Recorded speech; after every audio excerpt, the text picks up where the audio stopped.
did have a little problem with the stream as it went down, but I did get it back up. Red team draws first blood.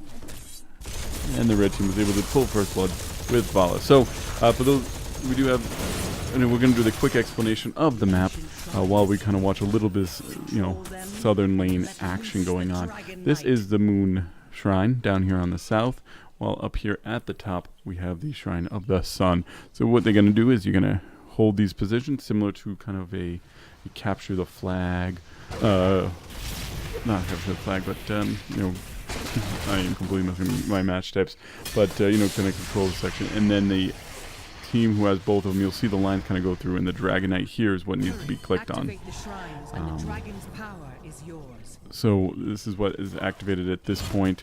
So we have Quarry here taking control of the Sun Shrine, with Ro kind of covering them from the bottom. As you know, this is kind of a little bit different of a strategy where the villains actually decide to take all four and push the bottom. Now the problem we do with that is because they were able to grab both of them, the mid guy, Homebrew was able to take it pretty quickly, and even before they were able to hold it, as you can kind of stay on there and hold still, and just keep hold of it until your ally is able to grab a hold of the Dragon Knight. Now we did talk about two abilities for the Dragon Knight. What you're able to see is you can see him where he's able to hunt an enemy, far distance away from the fight, as well as kind of set up a burning flame around there. The villains are being super aggressive, kind of coming up here and taking out Spencer for their second or fourth kill of the match. So they're, even though they have 4 kills more, it's still a pretty close match in terms of the level, because I would say the heroes have done a great job at kind of splitting out and getting the XP from the soaking. The villains will definitely move more as a group. Coming over here, taking the siege giants that push. Now the nice thing about taking your enemy siege giants is they kind of get right behind the enemy line. So what they're doing here is, instead of having to go for the front fort, they go right back here for some, the fort and the back tower. Some maps they even are able to start attacking the far back section. So as you have them fighting, you're able to give a little bit of pressure onto here, or as the villains are doing, they're just going and grabbing some more siege giant tanks elsewhere.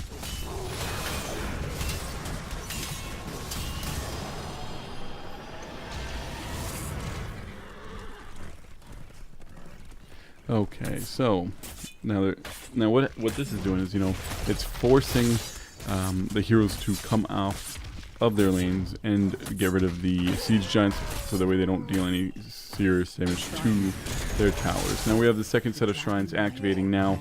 I wonder if the heroes are gonna, the villains are gonna go for the same thing, where they send, almost like a full squad of people after the one shrine, and be able to take out 1 or 2 of the enemy heroes.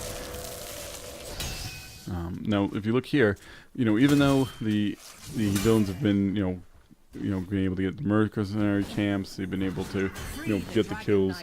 We're going to see a level 7 coming from the heroes first. Now we have Tyrael and Malfurion fighting down here, with Kerrigan jumping on to take out, to win that, win the shrine. Arthur's coming a little bit slower, and finally getting their first kill. But here they go, kind of the bullying of the Moon Shrine again, where they're just sending as many heroes down as possible. While that's going on in the top lane, you see here the Knights are getting pushed along with Vala and Rhaegar. Rhaegar really can't hold. Muko can't hold back, his Rhaegar, because he's a healer. He's a support. So he's doing his best to stop them from pushing. But with those Knights, they are going to continue to push, and they could push straight up to the core, and the fort, and really start to take down the first fort of the day. The villains aren't really pushing to get the Sun Shrine, which could be kind of a bad thing, as we do have Stitches and Kerrigan taking over the Shrine of the Moon, and Malfurion getting ready and taking the Dragon Knight. Now, early game, the Dragon Knight is not as important as late game, but you are able to do a little bit of pushing in terms of the mid lane. Sometimes you'll go after other lanes, but because it's so close to the mid lane, when you when you pull the Dragon Knight, sometimes it's just good to push, especially when you still have their first mid fort up.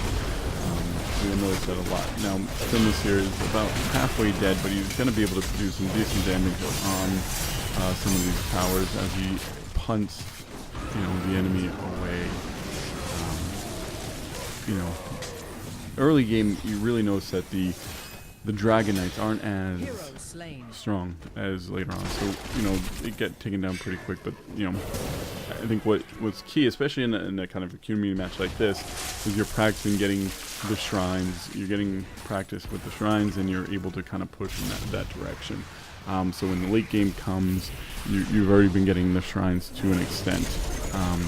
Here the villains are sending Tychus, Tyrael, and Rhaegar after the knights, and kind of give a little bit of pushback, because the knights will go after the top lane. The heroes have made sure not to lose their siege giants this time, as they went and got them, and Spencer Ichi come in checking out the southern siege giants as well. What I expect is he's just biding his time until they have come up in the next 3 seconds, so that way they can actually have 2 sets of siege giants pushing at once, because obviously the more mercs you have kind of pushing one lane, the better. With kind of this team fight starting to come together up here, having 4 siege giants pushing a lane can push pretty quickly, especially if the other team isn't really paying attention. So really right now, Homebird is able to gorge Rhaegar and pull him into his own stuff. So what they're doing here is, I think, just kind of trying to keep the attention of the villains on this mid lane as siege giants really push that bottom lane. Sometimes that's one of the most important things, is just to keep the attention away from kind of your ultimate goal. If you take a look, here are 4 siege giants just really taking down these towers. We have, and then Spencer's able to kind of come back up here and team fight with his team. The heroes are able to kind of give a little bit of pushback against the villains. Now, in order for this to really be worth it, you really need these siege giants to take out these towers and a little bit more. Otherwise, it ends up being broken even. What's good right now is the siege giants are pushing, so the villains have to take care of that. So you have Malfurion, Kerrigan taking the bottom shrine, the top shrine getting taken by Vala, and here we have Stitches, aka Homebrewed, just waiting on it. So as long as they're able to stay on there, they're able to get the 3rd Dragon Knight and really, capitalize on that. And right around this point, we're going to start seeing the stronger knights, the Dragon Knight, see how he's able to, really chop that down pretty quickly, set fire to it, and as his team starts to rally around him, and kind of just push down this fort. This will end up being the first fort. Now, as you have the kind of the bonus of the Dragon Knight, we do see Vala, Rhaegar, so kind of pushing this top lane a little bit. And kind of key things is taking away some of the ammunition from the towers, because what you're looking at is the towers when they start running out of ammunition. You're able to really do some serious damage to it. Heroes again are getting into a solid position here, taking down a second fort with that 1 Dragon Knight. It's huge to just start kind of pushing these forts down. Right now we do have a 14 to 13 level lead in terms of heroes taking over the villains. So you don't really see that much of a difference at this point in the match, but if you're able to get a team fight res in turn 16, that extra talent can do a lot. The villains here are definitely electing to push and take out this bottom lane. With all 5 of them pushing with a couple of siege giants, you're definitely going to see the fort come out. The heroes up top have elected to get the knights and then come to meet them down in the southern lane for that. Now, I would, tread lightly. You don't want to run into a huge set of enemies, even if you're Stitches. As you die here, because you figure Stitches, and now that Stitches is kind of dying early, really pushing the heroes have to back up. I think maybe that wasn't exactly what he had planned. The nice thing is the villains are kind of centering in with the push, so Ro was able to come in. He was coming after these giants, but they kind of got wise to that. And kind of took him out and took his giants that he worked so hard to get. Now, we'll give them a little bit of time. So now they're kind of you know, they're pushing with the 4 giants. A nice solid push here. Now you just got to make sure you don't, you know, kind of over push or be too aggressive here, because you know the heroes, you know, once they get a full, you know, 5 people out, you know, they are going to be at closer to full health. They're going to be closer to home. They're grabbing onto their, you know, their springs and wells and being able to be a little more fully, you know, alive. So I think it's very smart that the villains decided to pull out and go after the different shrines, because they have Tychus and Tassadar holding this shrine as, you know, they send Arthas and Kirill for the top one. I think it will be key for Ro playing Vala here to keep people off of taking the Dragon Knight, because, you know, what can basically happen is, as long as he continues with the pressure and attack whoever is trying to collect him, he's able to stop it. However, you know, bringing a Rhaegar and Tassadar up there, you know, and killing them is going to give them the Dragon Knight at this level. And at this point in the game, you know, like I said earlier, later in the game is where he's the strongest. So even though this is the first Dragon Knight that they've taken, it's also the strongest. So he's able to take out, you know, these forts a little bit better. He's going to punt Finless out of the way. As you can see, each one of his attacks is just devastating to this fort at this point. Now, just keep in mind, you know, this is still a level 16 game.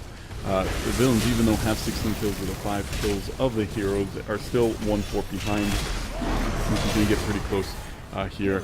Seraphis does die to you know, a quick bloodlust. Now Neutron's going to have to kind of get out of here pretty quick, just to not die. But he was able to get that fort with the Dragon Knight. Blue team was lost stitches as the villains head for their knights yet again. Now what that's going to do is start pushing some more pressure in the top lane, which is what they need, especially if they want to do a little bit more down south. So that they're able to get these knights and send Tychus and Rhaegar directly for these siege giants. Just kind of keep the heroes kind of back and having to play defense in this game.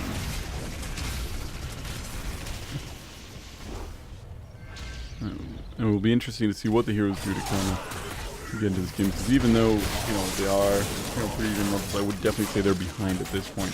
I'm not going to call the game because it's still way too early to tell who kind of has the upper hand, but heroes are going to have to really start to take some solid team fights if they think they're going to win in order to kind of win this match. As the villains are able to, you know, kind of wipe their way through. You know, what you're looking at is the villains rolling together as a 5-person team, where the heroes were just kind of slowly getting picked up one at a time. Now, this is something I definitely didn't see before. I was not aware that Stitches could actually get somebody over a wall, which worked, but it would have worked a little better with the team. But the villains were definitely pushing hard and able to get through it and help their ally there. This is a super strong push, especially at this point in the game. Able to wipe the hero team down to nobody. You know, they have Kerrigan up in 8, but by that point, I don't think they're going to have really anybody there in order to push the Dragon Knight. I mean, if you have Kerrigan up and you're going to have Val up, the other 3 are still more than 20 seconds away. Send somebody each of the 2 shrines, and then, you know, send somebody to the Dragon Knight to take it. Now that they've actually captured the knights of the opponent, they're actually even in a stronger position, because like Kerrigan, Val, they're gonna have to, you know, put an end to that. Otherwise, they're gonna push right through until their core. Rhaegar's kind of sitting here just waiting to pounce on the Dragon Knight statue, as Tassadar is finally able to cap that Southern Moon Shrine.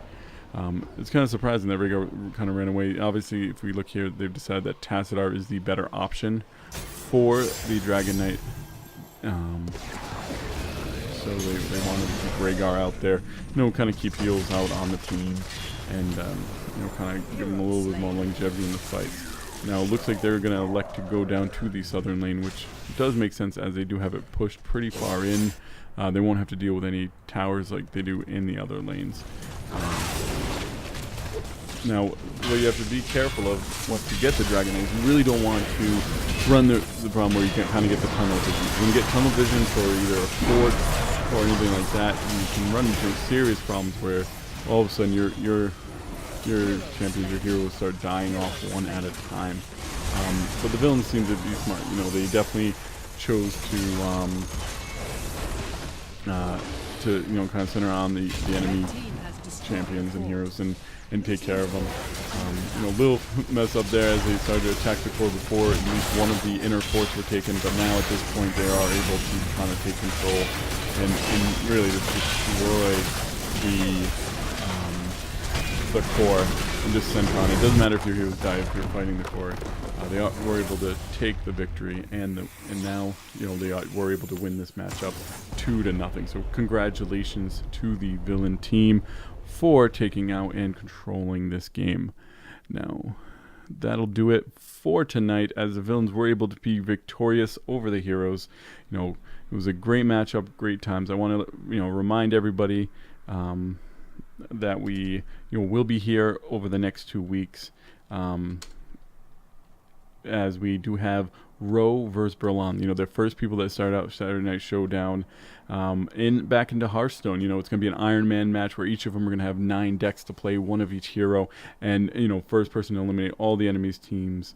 Enemy team. I'm still talking heroes. The enemy's decks wins the match for the night. So come back, see us here at twitch.tv/worldofpodcasts next week at 11, the week after at 11, the 2 weeks before BlizzCon. We're only 3 weeks away at this point, and like I said earlier, we're 18 days away from World of Podcasts. So, you know, make sure to come see us, shake our hands. Thank you all again. Have yourselves a great night, and we will see you very soon. Goodbye, everyone.